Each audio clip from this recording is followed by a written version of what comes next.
Hey everybody, it's Jason with the Board Game Mechanics, and today we're going to take a look at a game called TrollFest.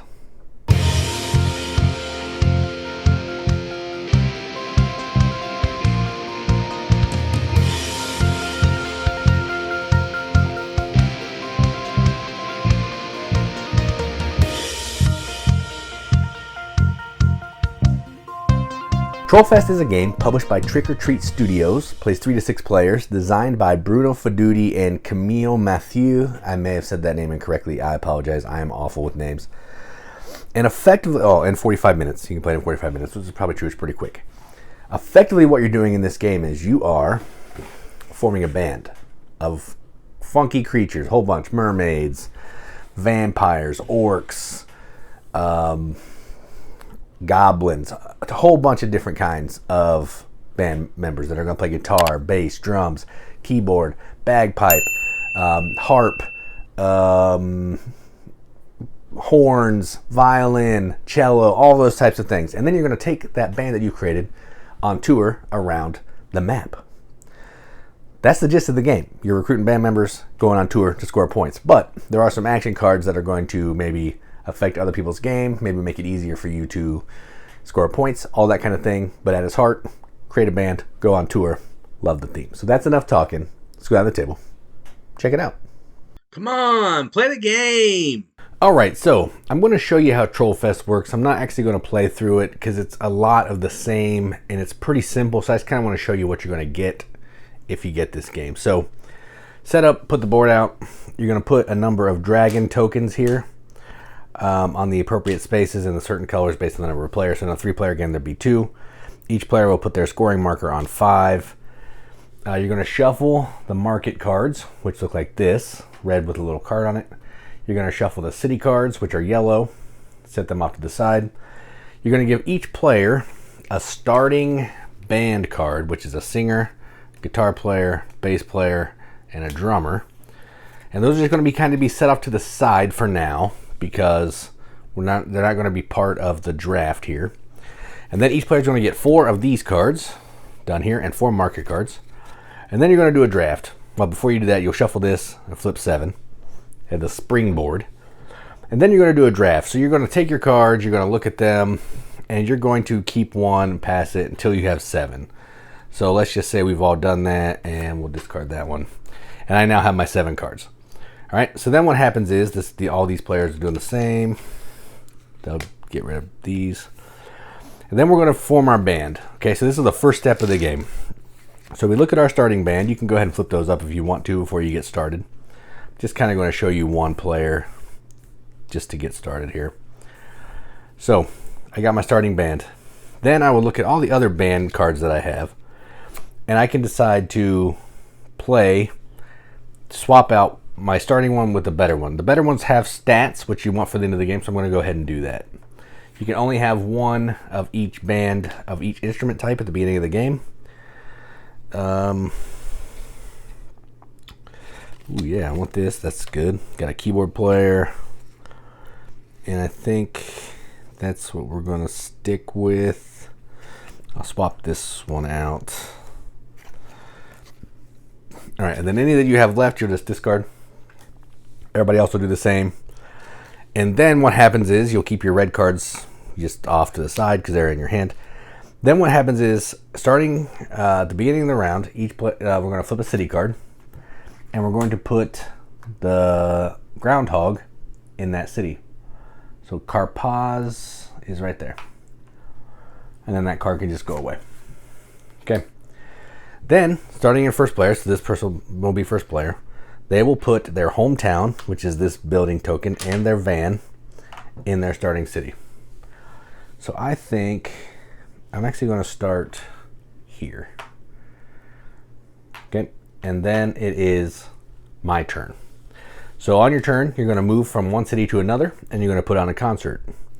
If you visit the hand, the rock fist here, which is the vivid cultural life, you're going to be able to draft another musician from the springboard or off the top of the deck to put into your band.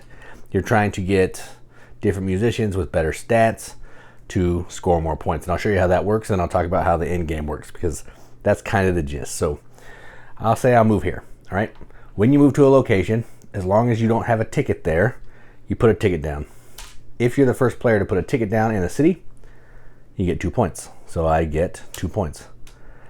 For every matching band member that you have that matches that city, so in this case it's vampires, which are the bats, you get 1 point each, so I get 2 more points. If the groundhog's there, which it is, I get 5 points, and I take the groundhog. So I get 1, 2, 3, 4, 5 points. All right. Then, if it has this, which this space does, that's a market space, you take 3 of the market cards, and you look at them, and you keep 1. Market cards are going to have a whole bunch of special abilities. You'll just do what the text says. They're going to help you put on different concerts. They may bring in this super fan. They may block some roads. They could help you at the end of the game scoring, which we'll get to.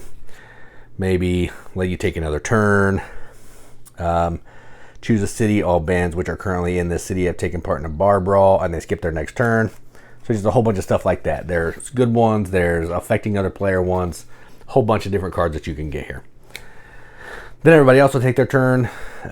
Same kind of deal. If it comes back to this player, you'll flip another city, and then they'll put out the groundhog into carnage. So we'll go up here. Then we'll keep going. If it's on my turn, if I want to go here and I cross over a dragon token, you take it. You can only ever have 1 of each of the colors of tokens. Again, I put my city down, my token or my ticket down, score points. And there can only be number of players -1 of tokens, and each player can only have 1 in there unless you have some of these cards that break that rule. Now let's talk about why you want to do all of that.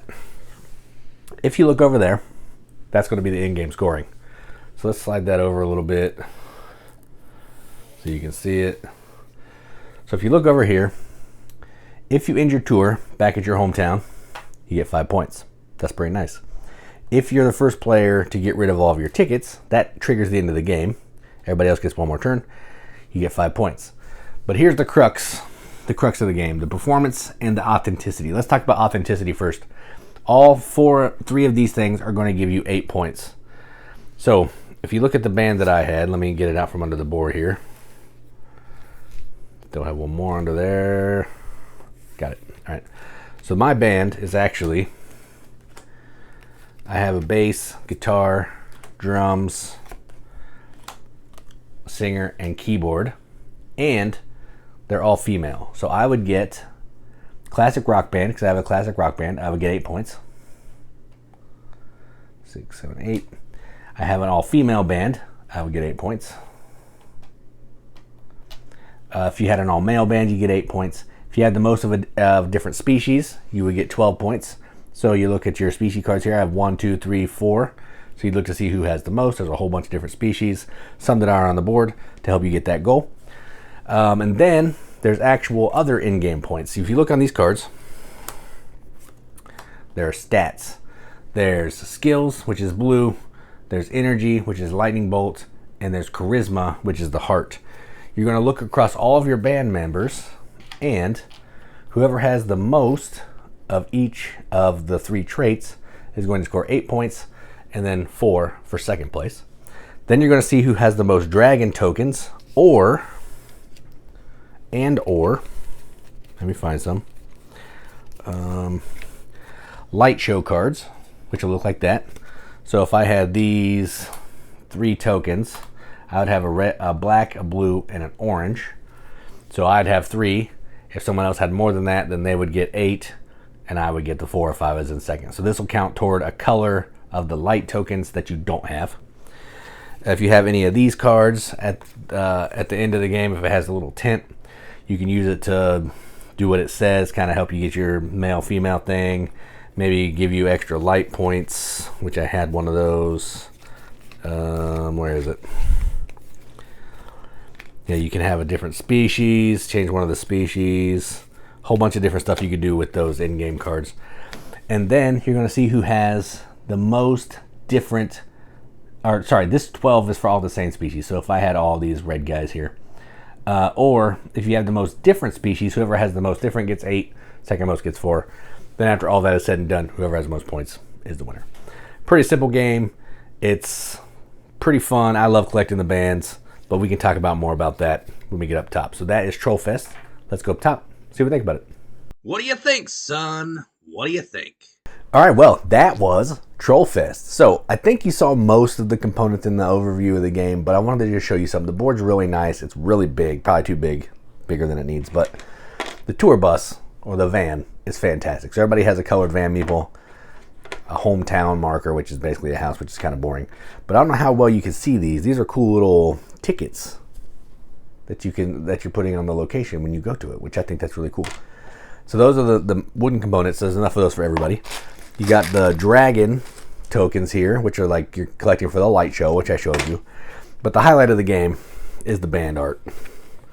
So here's some drummers that I'm a huge fan of. Let me turn the right way so we don't get weird here. So this is what you're looking at. This is the band.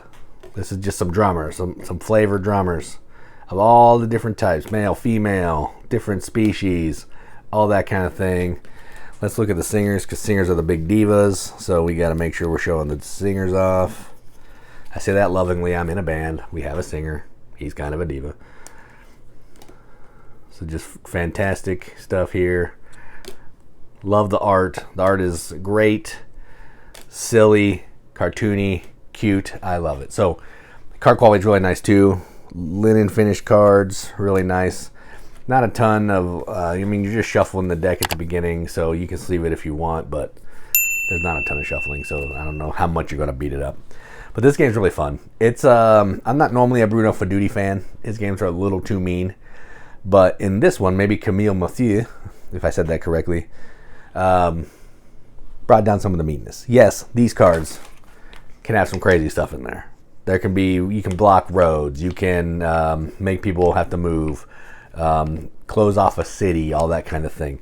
Yes, they're kind of mean, but at its heart, you're just moving around, visiting towns, scoring the towns for the musicians that are in your band. Like if I go to an orc town, they like to see bands that have orcs in them.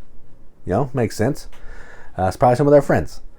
So it's fun. It's not the greatest game in the world. I'm going to say that right now. It's not. It's not something that I'm going to be like, man, this game's so crunchy and brain burning. No, on your turn, you're moving to a location and you're performing a concert. If you have some of these red cards, you can play some if they apply. And you're just trying to score the most points. That's the game. But it is a fun theme. I love games about music. You know that. There's some behind me right here. Thrashing Dice, Thrash and Roll. On Tour is fantastic. Guar, ICP. We love games about bands and music because I play in a band and I like that idea. So, love the theme. That's mostly what drew me in. The gameplay is fun to go with that theme. Albeit not the deepest, still fun, and it plays in under an hour, which is nice. So I'm going to give this a BGM Accepted Seal. This is going to get a 7 out of 10 on BGG, which is a 3.5 out of 5 wrenches on our arbitrary wrench scale. That means absolutely nothing, but we like to give it the games that we enjoy, and that is what I'm going to do. So that is TrollFest from Trick or Treat Studios. I'm Jason with the Board Game Mechanics, and as always, keep gaming.